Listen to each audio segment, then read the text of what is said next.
Bonjour à tous, les élèves de 3e du Collège Kennedy.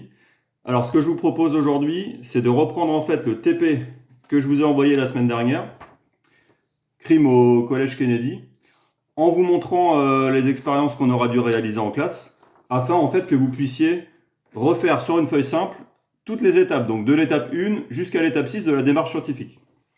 Alors, je vous rappelle la petite histoire, hein. Il y a eu un crime hier en fait devant le bureau de Monsieur Marin, et on a retrouvé un cadavre qui tenait en fait serré dans ses mains ce petit morceau de tissu.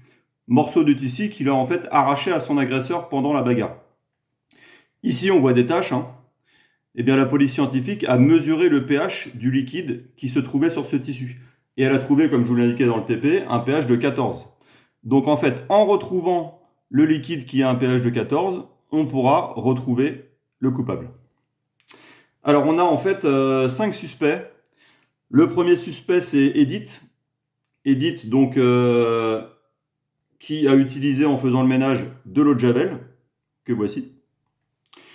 Notre deuxième suspect, c'est notre chef cuisinier, chef Nicolas, qui a utilisé du sirop de grenadine, que voici. Ensuite, on a un troisième suspect, c'est Madame Moquet. Alors, notre professeur documentaliste, qui a bu du coca dans son CDI. Voilà, pour la petite histoire. Un quatrième suspect, que vous connaissez tous, Madame Duluard. Madame Duluard, qui a utilisé de la soude en faisant cette épée, produit très corrosif, très dangereux d'ailleurs, hein. On va se protéger pour l'utiliser. Et enfin moi-même, en cinquième suspect, Monsieur Jariès, qui a utilisé de l'acide chlorhydrique pendant une de ses préparations. Alors, le problème scientifique, donc l'étape 1, ce qu'on cherche à savoir, ça je pense que vous l'avez tout compris, vous reprenez bien votre TP, hein, et vous m'extrayez du coup le problème scientifique de la démarche. Pour ce qui est de l'étape 2, alors ça c'est un petit peu nouveau, parce que vous n'aviez pas tous ces éléments quand vous aviez cherché vous-même les étapes 1, 2 et 3. Alors je vous montre hein, rapidement. Donc on a du coup des tubes à essai. On a un support. Support, c'est l'instrument en bois qui permet, comme son nom l'indique, de supporter les tubes à essai. On a des pipettes. Alors pipettes à usage unique, qui vont nous permettre de prélever quelques gouttes du liquide à tester. Nous avons des coupelles, à l'intérieur desquelles, du coup, j'ai placé à peu près 1 cm de morceaux de papier pH. Et bien sûr, le papier pH. Alors le papier pH, c'est de ça dont on se sert en chimie pour en fait trouver le pH d'un liquide. Alors un liquide en chimie, ça s'appelle une solution. En fait, il suffit de verser quelques gouttes du liquide sur le papier pH. En fonction du pH, eh ben, ce papier pH va changer de couleur. Et en fonction de la couleur obtenue, on pourra déterminer le pH de la solution. Donc le pH, en fait, c'est un chiffre, ça veut dire potentiel hydrogène, hein, on verra ça beaucoup plus tard. C'est un chiffre qui va de 0 à 14. Voilà. Et en fonction de ce chiffre, on peut déterminer si un liquide est acide, basique ou neutre. Alors, pour se protéger, ça, vous pouvez aussi le mettre dans les du matériel. On aura des lunettes de protection quand on va utiliser la soude et l'acide chlorhydrique, qui sont des produits corrosifs.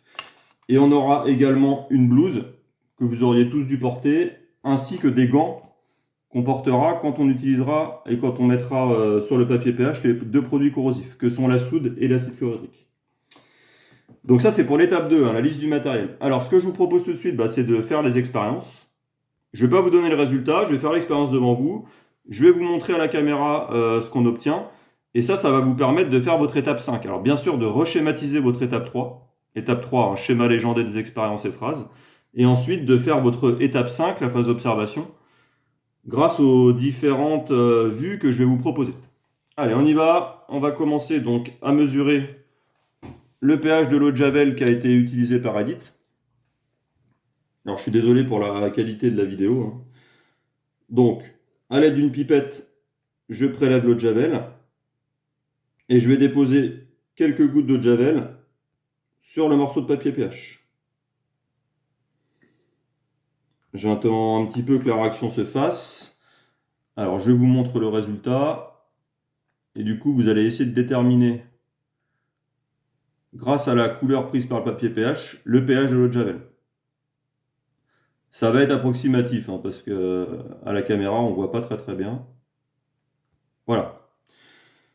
Ensuite, on va déterminer le pH du sirop de grenadine. Donc on va faire exactement la même expérience avec le sirop de grenadine. Je prélève quelques gouttes. Je place quelques gouttes de sirop de grenadine sur le morceau de papier pH.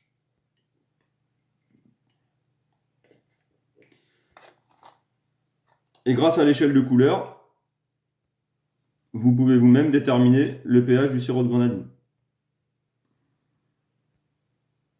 Voilà, à peu près. Alors, on va faire pareil avec le coca. C'est parti pour le coca. Coca dont le pH va surprendre plus d'un élève. C'est pour ça qu'il ne faut pas en consommer de trop du coca. Pas très bon pour les intestins, ni pour l'estomac d'ailleurs. Voilà la couleur obtenue pour le coca, et vous pouvez du coup en déduire le pH. Voilà. Ensuite, alors là, on va se protéger. C'est ce que je vous expliquais tout à l'heure.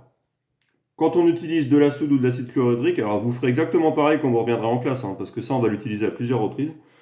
On se protège avec des lunettes de protection. Ceux qui ont déjà des lunettes, il faut les remettre par-dessus. Elles sont sans correction. Et on se protège avec une blouse et des gants.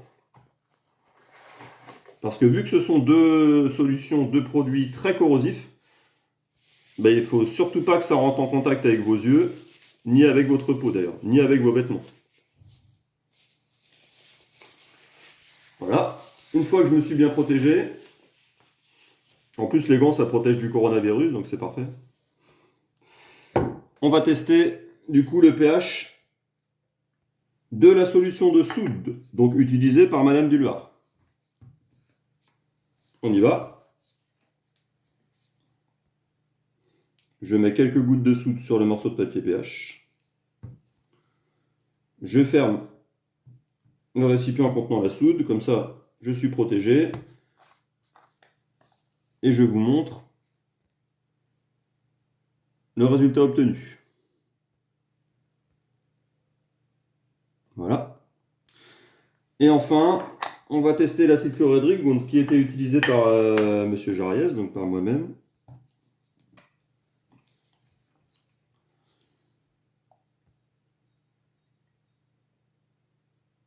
Voilà. Je referme le récipient contenant l'acide chlorhydrique. Et je vous montre le résultat obtenu.